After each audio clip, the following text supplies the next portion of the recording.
Well, good morning, everyone, and thank you for joining us. It's great to be here with the Minister of Public Safety and Emergency Services, Mike Ellis, Chief Bob Andrews from the Alberta Sheriffs, and Angela Kemp from the Alberta Law Enforcement Response Team, or ALERT, to discuss security at the Canada-U.S. border. Today, Alberta's government is taking immediate action to crack down on illegal activities at our shared Alberta-U.S. border, namely illegal migrants and the trafficking of drugs and guns. This suite of measures will curb illegal border activities and strengthen our nation's border security. We're investing $29 million to create a new unit, the Interdiction Patrol Team, or IPT, under the command of the Alberta Sheriffs. This unit will be supported by over 50 specially trained sheriffs. 4 drug patrol dogs, critical to ensure reasonable suspicion to search vehicles. 10 cold weather surveillance drones that can operate in high winds with dedicated pilots. And 4 narcotics analyzers to test for illicit drugs. The IPT will be made up of 7 teams of sheriffs. We will also create a 2-kilometer deep border zone, which is a red zone deemed critical infrastructure to enable the sheriffs to arrest individuals found attempting to cross the border illegally or attempting to traffic illegal drugs or weapons without needing a warrant. The criminals behind these activities destroy lives on both sides of the border, and these measures are our way of stopping it. It doesn't mean that Alberta intends or wants to act alone when it comes to securing the border. We'll obviously keep working closely with our federal counterparts at the Canada Border Services Agency as well as the RCMP. We will start filling the ranks of the border teams as soon as possible. Our goal is to have the Interdiction Patrol Unit up and running by early next year. Together with federal law enforcement, we'll ensure that our section of the American border is well protected. We'll deny safe haven to criminals looking to operate in both countries.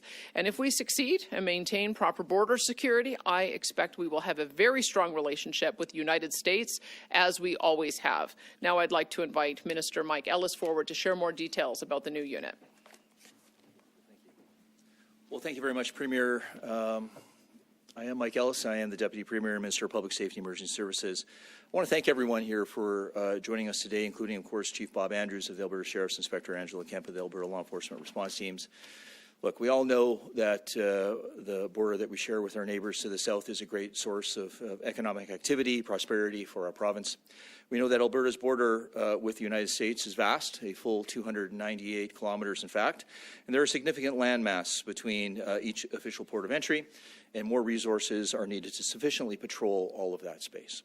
Any gaps in coverage are exploited by organized criminals, drug traffickers, illicit gun dealers, and other criminals, and all to the detriment of the public safety on both sides of the border. It gives rise to issues like human trafficking, illegal guns, and other gang-related activities, which leads to violence and illicit drugs like fentanyl flooding our streets. The fentanyl crisis, of which I was the first politician in Canada to call for action, to recognize that we had an opioid crisis, and this is why I came forward with legislation in 2016, which was the Pill Press Bill. I've continued to sound the alarm on the increased border security since I took the role in public safety as a public safety minister. As the Premier stated, the new Interdiction Patrol Team is our proactive response to border safety. The new teams will be made up of 51 officers with specialized training. They'll be placed on strategically deployed to patrol locations, and they're going to focus on commercial vehicle inspection stations on the main highways. There'll be canine units, which will also be part of the teams, as well as 10 surveillance drones to monitor the border. These drones will be able to cover large areas of the border and are operable in cold weather and strong winds. The sheriff teams will also set up vehicle inspection stations near border entry points to stop illicit trafficking of guns, drugs, and people. And simply, we want to make sure that we're part of the solution and not the problem.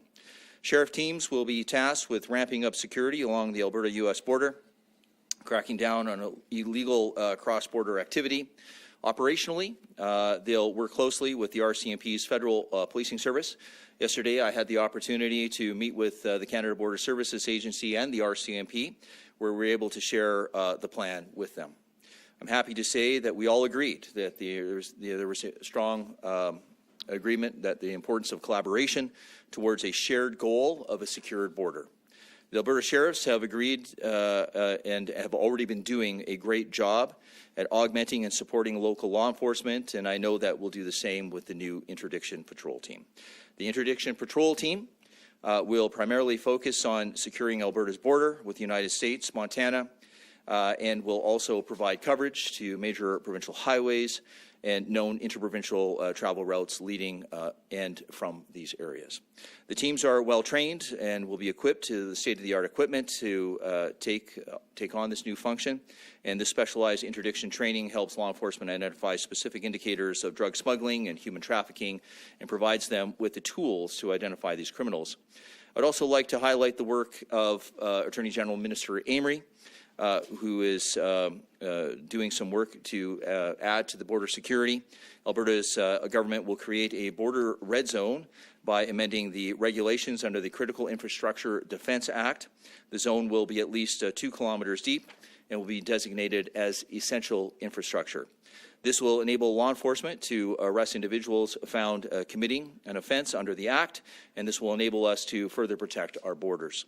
Alberta's government will also examine options to assert provincial jurisdiction over the prosecution of drug charges related to the Canada-U.S. border. To be clear, there will be strict provincial punishment for drug dealers. I'll let Chief Andrews delve into the team specifics on the sheriff's teams, but let me conclude by saying this. Today's announcement represents a strong investment from Alberta's government that reflects the seriousness with which we're treating this current situation.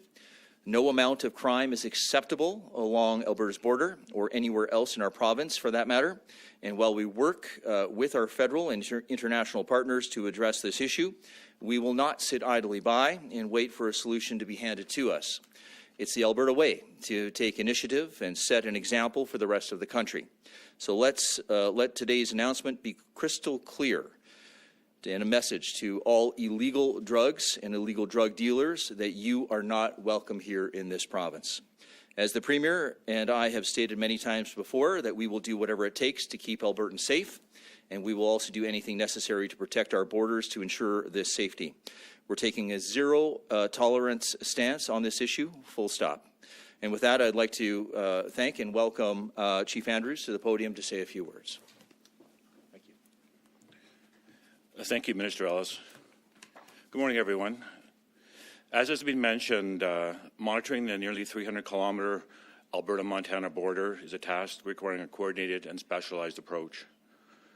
Patrolling busy corridors, remote back roads, and areas in between official border crossings demands a presence capable of enforcement across a vast and challenging landscape.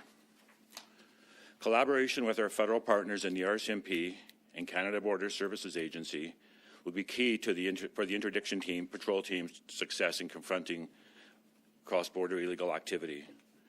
Alberta Sheriffs will work closely with both of these agencies as we deploy sheriffs and stand up the interdiction patrol teams. This partnership will allow for real-time intelligence and sharing with both sharing partners on both sides of the border.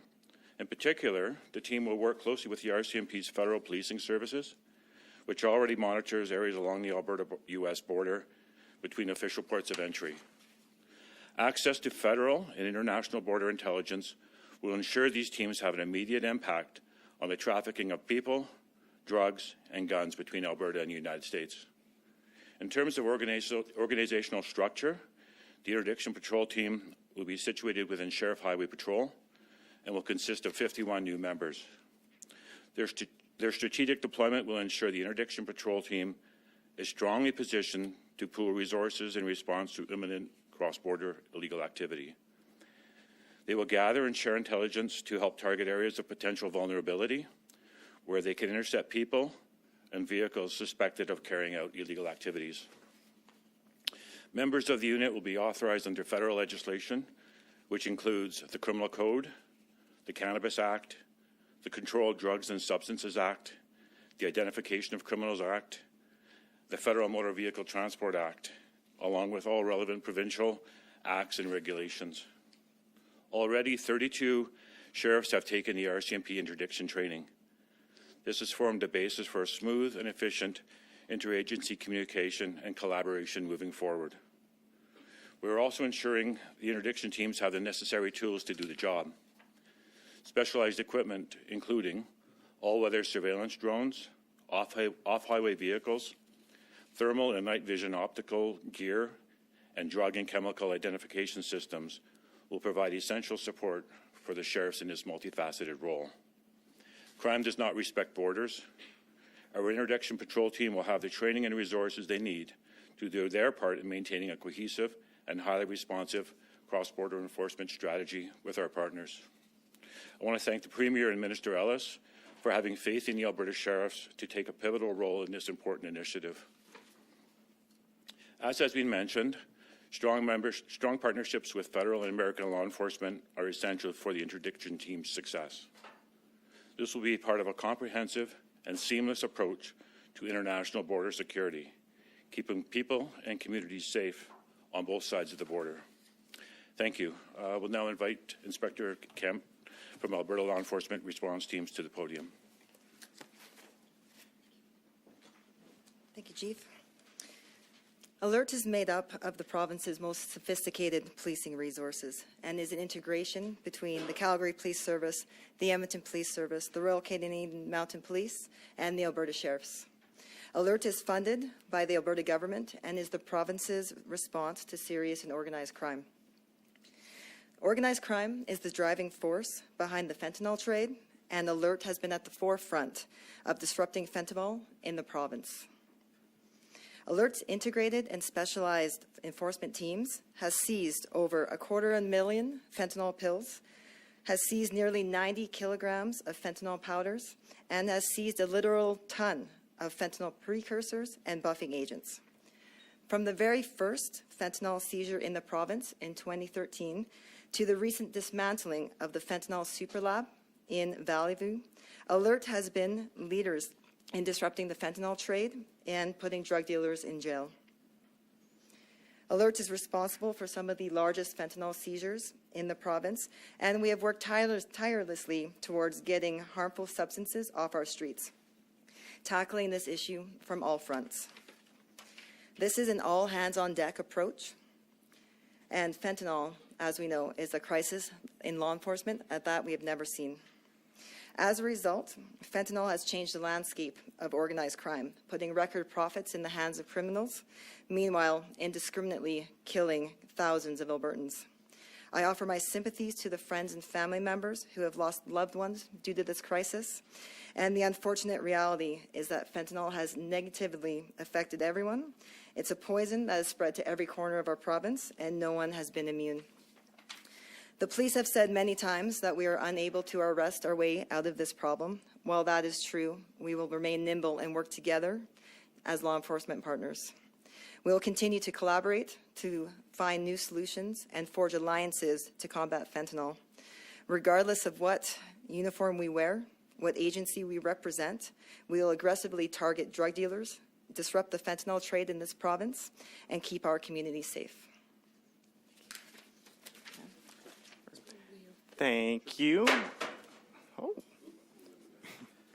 And with that, we're going to head into our media Q&A. Please state your name and outlet before asking your question. You'll get one question, one follow-up. We'll start off here in the room before making our way to the phones, and we'll start with our first at the mic.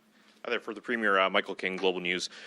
If the Canada-U.S. border is as big of a problem as you say it is, why did it take a threat from President-elect Donald Trump to put this plan into place? I think I've mentioned to the media many times that if you want to know the agenda of our government, you should read the mandate letters that I have given to my ministers. And I'll quote to you from the July 2023 mandate letter: create a specialized sheriff-led anti-fentanyl and illegal gun trafficking team or teams, including at the Canada-U.S. border. So the reason we're able to get started, accelerate this plan, is because we've been working on it for 18 months. It's the reason why we already have a number of officers that have been trained. And we are going to be accelerating the acquisition of equipment. But this has been in the works for some time. For either the Minister or the Chief, what can people expect with this 2-kilometer critical border zone as they're driving down? Do they expect to be stopped in that 2-kilometer zone before they get to the border? How's that going to look, and when's it going to be in place? You can supplement me, but look, there's 6 access points into from the United States into Canada through the Montana border. And if you're just in a regular vehicle and you're driving down, you're going to get stopped at the CBSA border crossing, which is what is normally happening. The intelligence from a lot of our law enforcement community is that a lot of these illicit drugs, illegal guns, human trafficking are coming through commercial vehicles. So the vehicle inspection station will be for commercial vehicles, and this is why these officers don't just have interdiction training. All of these sheriffs also have commercial vehicle training as well to look for what they need to stop the flow of illegal drugs, illegal guns, and of course the human trafficking that has been occurring across our borders. In regards to the spaces in between the border crossing, which is the vast space that the chief had mentioned there, that's where you're going to see patrols and drones and working very much in collaboration with the RCMP. And certainly if there are illegal migrants either coming from the United States into Canada or vice versa, then certainly, as the Premier mentioned in her comments, you have to have, police need to have reasonable suspicion in order to stop somebody. And this just provides additional grounds regarding reasonable suspicion to stop and question and ask, why are you in the middle of this field, traveling to and from when you're not going through a legal entryway either to or from the United States and Canada? I don't know if there's anything else you want to add to that. No, we're fine. Perfect. Good morning, Premier. Jen Hodson for the Western Standard. What do you make of Doug Ford's vow to cut off energy to the U.S. in the wake of the 25% tariff threats?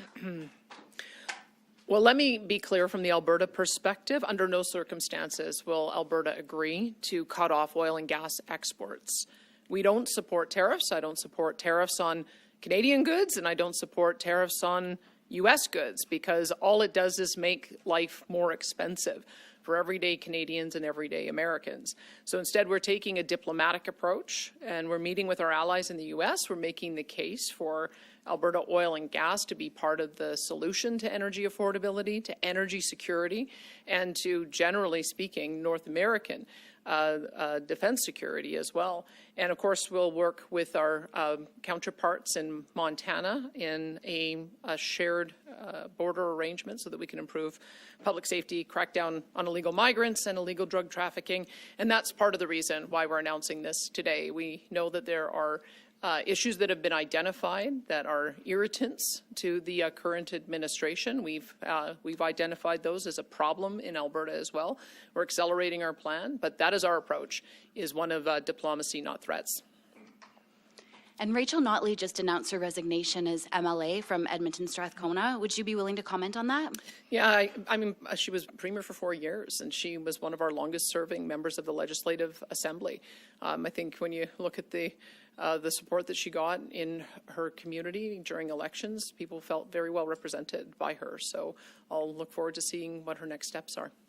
Thank you. Heather Yorks West, Global National. Thanks for taking my question. So if retaliatory oil and gas tariffs are off the table, what about other sectors? Is there anything further that your government would consider? Well, just think about what retaliatory tariffs look like, and use the examples that the Prime Minister gave. Ketchup and playing cards and bourbon and cherries. So what that would mean is that cherries for Canadian consumers are 25% more expensive. Playing cards for Canadian consumers are 25% more expensive. Bourbon for Canadian consumers are 25% more expensive. So that's what is being contemplated here, is making life more expensive for Canadians. I don't think that that's the right approach. When I was down in the U.S. at the Western Governors Conference, what I said is that there is a substantial amount of oil and gas that goes across the border. In fact, it's somewhere in the order of $133 billion worth of trade on oil, and somewhere near $22 billion worth of trade on natural gas, and also lubricants and other products that come from petroleum. If all of those have a 25% tariff, it'll make life more expensive for American consumers. Some of the analysis we've seen is that a 25% tariff would add $1 a gallon to every gallon of gasoline that Americans purchase. And I don't think that when I mentioned that to all of the governors that I spoke with, their eyes went wide. They know what that would mean. And so I think that that is the better road, is for us to talk about why it is we have such a robust and strong mutual relationship on trade that works very well for both countries. And that's the approach we're taking. And assuming this border plan came up during your meeting with the premiers yesterday, what was their reaction, and are any other provinces considering similar measures? Would you encourage that? The Prime Minister has taken note that other provinces have been talking about doing something similar to this. Quebec is talking about deploying some of their provincial police force. Same with Ontario. Wabkanu in Manitoba has talked about deploying some of his conservation officers, who I think are very well trained as well. And so they have a plan that they shared with us, and they'll be rolling it out, I'm sure, in due course. They wanted to. I was pleased to see that they wanted to get the provincial buy-in on the approach that they're taking, and I was glad to see that it's very much consistent with what we're doing. As Mike mentioned, he's already reached out to his counterparts in border security as well as with the RCMP. So we're well on our way, and I'll look forward to seeing what the federal government rolls out in other provinces. Thank you. Hello, Laurence Tachereau with Radio Canada. My first question would be for Inspector Kim. Can you precise detail about the numbers? You said that the fentanyl that was seized, is it coming from out of Canada, coming from the U.S. to Canada? Can you detail a bit more about those amounts? Yeah, thank you. The majority of fentanyl that we're seeing is being manufactured in Western Canada, and the precursors we are seeing being imported from transnational locations. Okay, so the amount you mentioned were all coming from Canada to the States? No. The amount that was seized were from locations within Alberta. Okay. And my second question would be for Premier Smith. The plan that you detailed today, is that something that was mentioned yesterday at the Premier's meeting to Justin Trudeau and all the other premiers? The Prime Minister and the premiers were well aware that we were announcing a border plan. It was actually the Prime Minister who mentioned that our initiatives as well as the others. I know that Minister Ellis is in regular touch with his federal counterpart, and we've been in touch with the RCMP and Border Services. So we'll be looking forward to seeing if there are other ways that we can integrate. But what we've said from the beginning is that we're prepared to work with our federal counterparts on any initiatives that they have, and they've got some things that are in the works. I think that you'll see more from them on the December 16th budget. They have a process that they have to go through in order to get the allocation of the dollars. We had a process we needed to go through to get the allocation of the dollars, and so I would expect that you'll see a little bit more detail about the federal plan on December 16th. But having gone through our process, this is what we're announcing today. So yesterday's meeting kind of speed things up. Mike was intending to have this go through the budget process and be announced in March, and so we were able to accelerate that through Treasury Board, and that's the reason we're able to announce it early. Yeah. Thank you. Hi, Bill Graveland from Canadian Press. Minister Ellis? Yeah.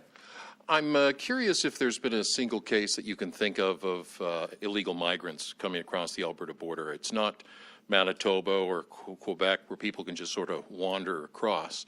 I'm just curious if it's a problem. Well, part of what we're doing is to focus on the drugs, right? The drugs and the illegal guns and the human trafficking. And as I said in a previous press conference, it's a two-way street here, right? Sure, the president-elect had indicated his concerns regarding fentanyl that might be coming from Canada into the United States. Again, that's why the Premier put in my mandate letter in regards to making sure that we're shoring up the border of the United States. But this is why the Premier has had a conversation with the Governor. This is why I'm going to be having a conversation with the Attorney General in Montana. We want to make sure that the border is to shore it up, to make sure that illegal guns, illegal drugs, illegal human trafficking is coming across the border. In regards to a specific case regarding somebody walking across the border, I mean, I would only be speculating at that particular point. Our focus in this particular case has to do with the illegal guns, illegal drugs, and human trafficking is coming across the border. Our initiative with Paul Brandt to show how serious human Yeah, I mean, human trafficking is nothing that we're going to be doing an announcement tomorrow, just so that everybody know this as well. But this is why we have the Center to Combat Human Trafficking, right? I mean, this is something that is occurring. Are there people that are coming across the border, unfortunately, being used in some sort of, we'll say used and abused in some sort of negative way? Yeah, that is happening, right? And that's why we in Alberta are taking this so seriously. But we also have people that are being smuggled across from Canada into the United States, again, from a human trafficking perspective. And so all of this, in my opinion, as a former law enforcement officer, is outrageous. This is stuff that needs to stop. It's something that in a civilized society that we're not going to allow. And I got to thank the folks in Alert. I have to thank the folks in the sheriffs. I have to thank all of our folks in all of our policing services right now, because they're really doing the best that they can. And that's why the Premier and I have been very clear that we're going to do whatever it takes to keep Albertans safe. And this is just another example of that. I'm curious about, this would obviously have to be a 24-hour-a-day operation, since people would probably be more likely to sneak across under the cover of darkness. Yeah, yes, it will be a 24-hour operation. This is why we're going to have the 51 officers. This is why we're going to be making sure we're collaborating and working with our RCMP friends. This is why, we're going to continue to have conversations with our friends on the other side of the border, again, to make sure that that any of this illegal activity is not occurring right now. Thank you. Thank you. And we'll take one more here from the room, and then we'll go to the phones. Okay. Premier Smith, please. There's a new Angus Reid pulled out about approval ratings for premiers. And how would you say about your rating? I believe it's 45%. I believe it's 45%. I think you're sitting 7th out of 9 premiers. Oh, well, I'm holding steady. I think it's been about the same since I got elected, and I think that's a demonstration that when you campaign on doing things and then you do them, people will support you. So I'm glad to see that. Okay. And Minister Ellis, just a follow-up, please.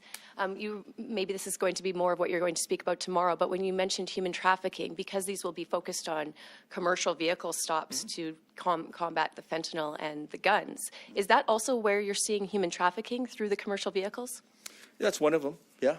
Yeah, it's, I mean, I don't want to get into the specific details, but, I would just say that certainly some of the intelligence that we're getting from law enforcement communities, I mean, there's various ways to smuggle people across the border for nefarious purposes. One of them is through commercial vehicles. Some are not through commercial vehicles. And of course, this is part of the collaboration and work we'll be doing with the RCMP and the CBSA. There's specific training that Mr. Brandt and his group have for law enforcement right across this country, quite frankly, to look at what the indicators are. So, again, without getting into great detail, if you have somebody that is in a vehicle, when you're as a CBSA agent, as an example, you need to be looking for signs that person may not be there on their free will, right? And so these are things that are part of the training. So, yeah, commercial vehicles is one way.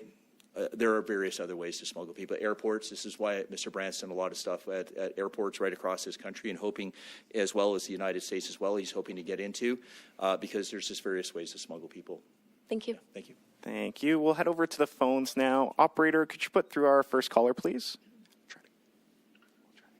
Sure. The first question is from David Staples from the Edmonton Journal. Please go ahead. Thanks for taking my call. Premier, Justin Trudeau has been addressing the border dispute, trade dispute this week, and in a major statement in Halifax, he didn't once address the major U.S.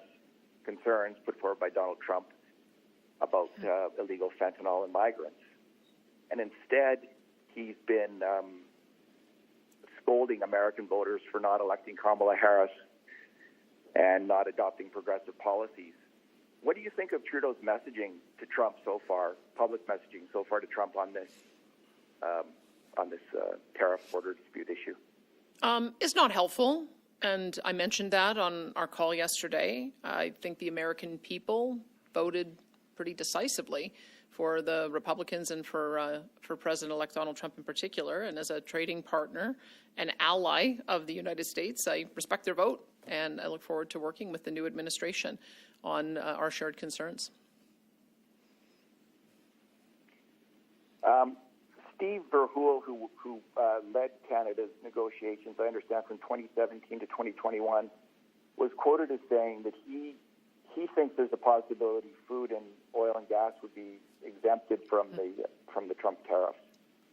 But he's suggesting, in retaliation, to get the Americans to drop the tariffs on other products, Canadian products as well, that we would impose an export levy. Canada would impose an export levy on oil and gas.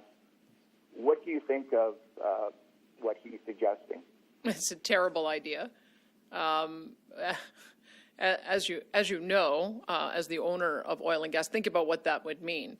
So $122 billion worth of trade coming out of Alberta, a 25% tariff on that, which, if my math is right, would be $30 billion, which would then go to Ottawa. So if you think I would be supportive of that, I must tell you, in no uncertain terms, that would not be on. I would say that what we need to do is address the serious concerns that the U.S. administration has identified, which are our shared concerns, the border, fentanyl in particular, the opioid death crisis as well. We have a great plan in Alberta with rolling out our recovery-oriented system of care that we would love to see rolled out in federal penitentiaries, as it's been rolled out in our provincial corrections facilities, as well as more broadly, seeing recovery communities built across the country. We think those are the kind of things that really get to the heart of addressing it. I also mentioned to the Prime Minister, I think he should accelerate the efforts to get to 2% of GDP spent on defense. Because I think that 2032 is also probably not going to be acceptable to our American friends and allies when it comes to the significant national and international security issues that we face.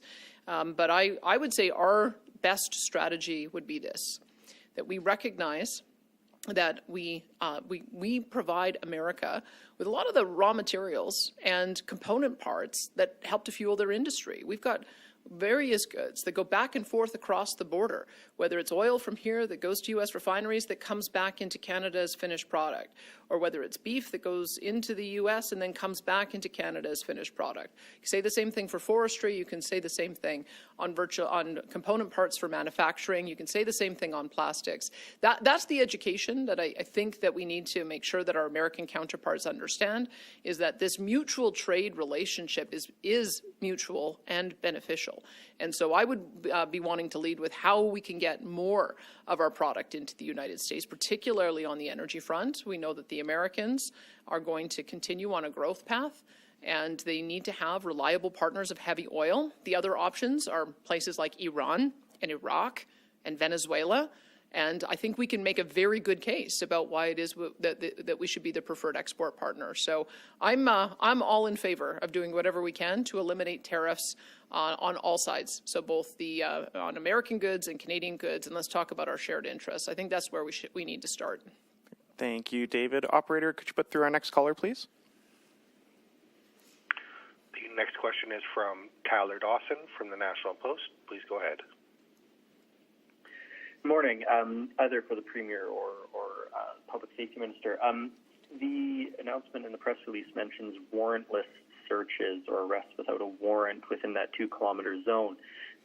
People live within that 2-kilometer zone. Are homeowners and farmers and property owners at risk of warrantless searches because of this? No. Look, you have to give some law enforcement folks a little bit of credit here. Look, I mean, if you're somebody who lives in the area, if you're somebody who's a homeowner, somebody who's farmer, as an example, sure. I mean, you go about, live your life, and there shouldn't be any issues. But if you are somebody who is wandering in the middle of nowhere, walking, carrying something illicit, as an example.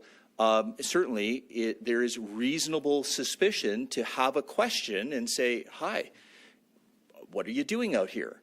And if you can't explain that to law enforcement. Again, the very simple and lowest threshold is reasonable suspicion to enter into that conversation. Then you have to allow the investigation to take place.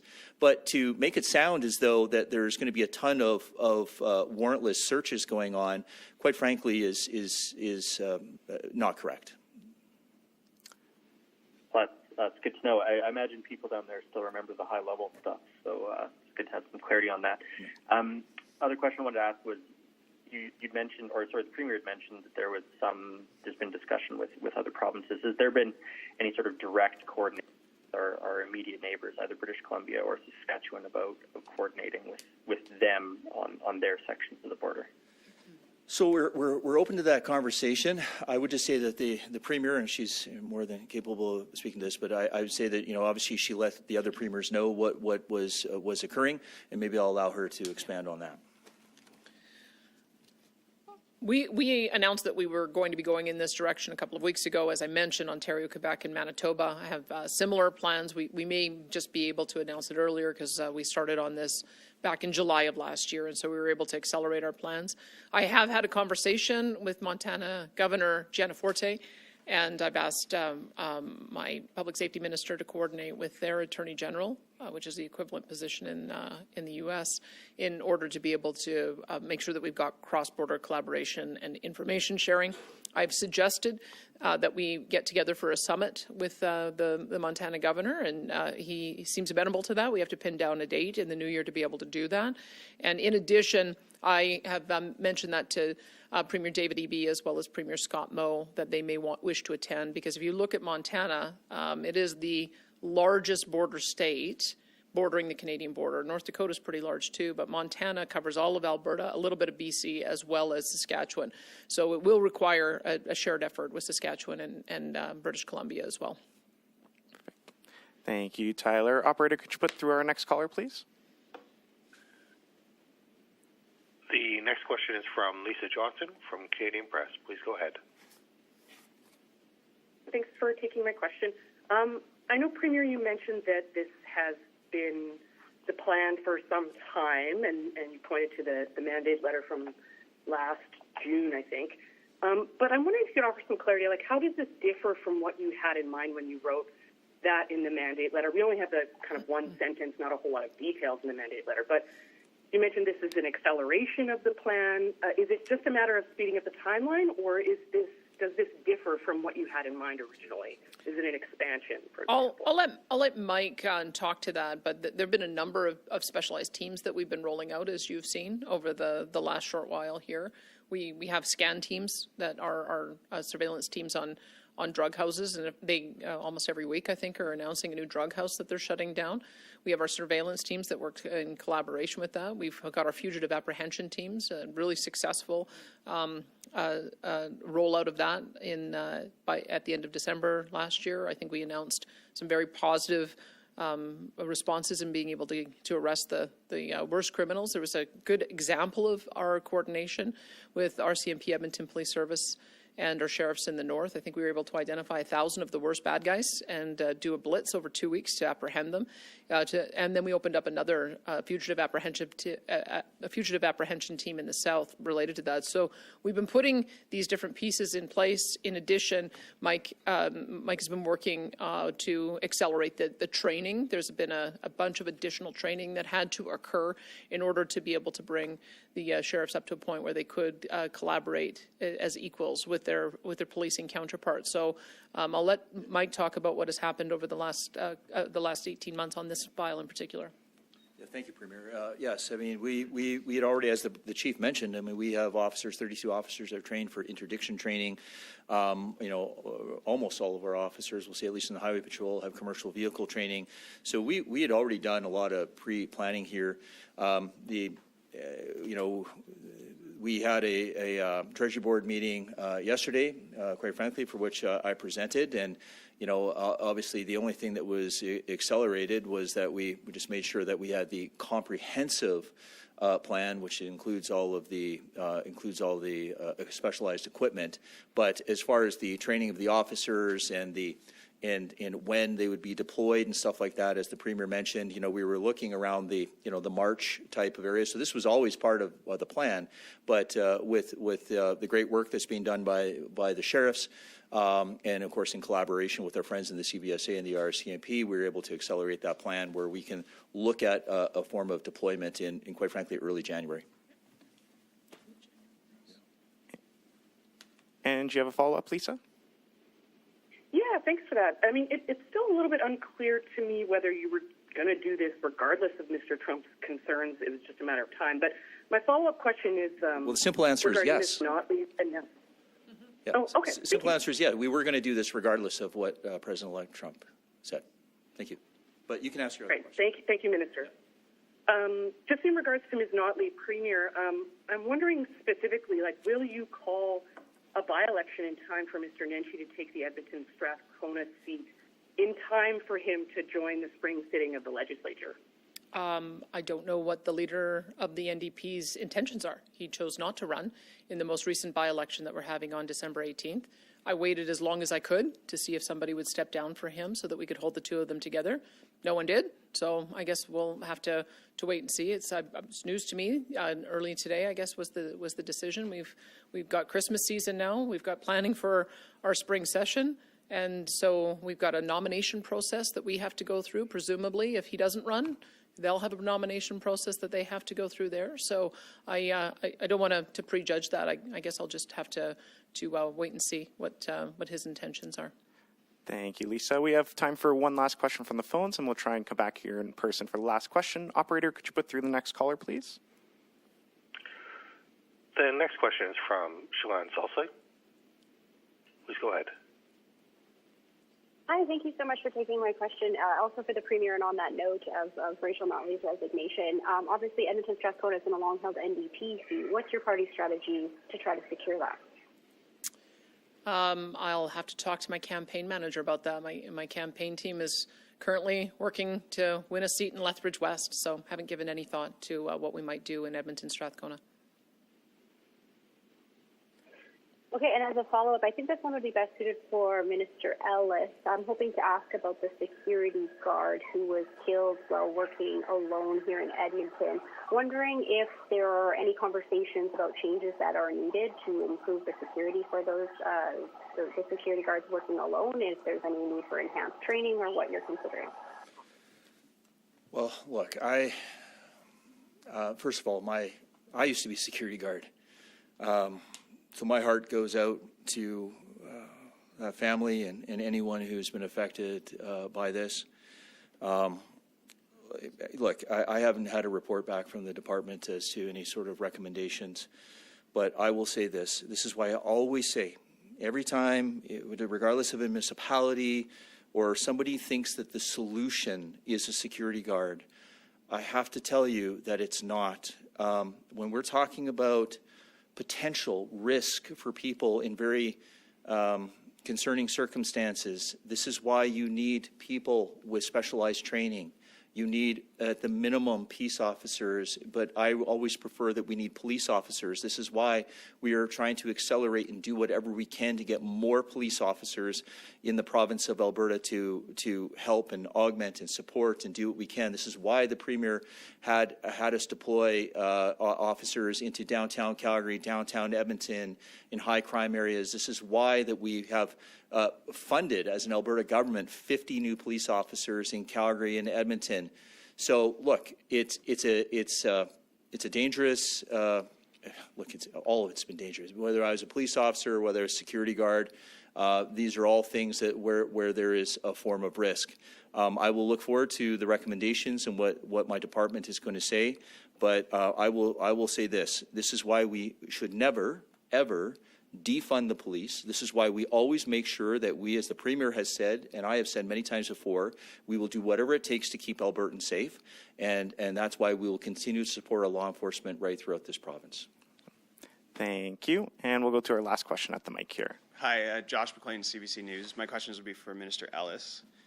So just to clarify, these 51 positions, they are newly created positions within the Sheriff's Department. You're not taking positions from elsewhere in the province and moving them to the border? That's more of an operational question, I think, for the chief, but maybe I'll have the chief do that. Thanks.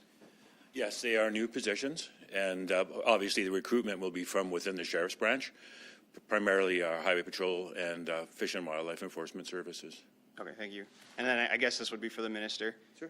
Large swaths of private land along the border. How do you patrol that land without accessing it, or do you get permission from the landowners? How do you handle that private land when it comes to patrolling the border? Well, I think that's an operational question again, and this is sort of. I would just say this. Look, I think regardless of who you are, I think most people understand the importance of border security. I think most people understand the concerns regarding illegal drugs, illegal guns, and the concern regarding human trafficking. So certainly, in that particular hypothetical scenario, I would say I would hope that we're going to work very collaboratively with private property owners. But make no mistake, our friends in law enforcement will abide by the law. And perfect. That'll conclude today's press conference. Thank you, everyone, for joining. Thank you so much.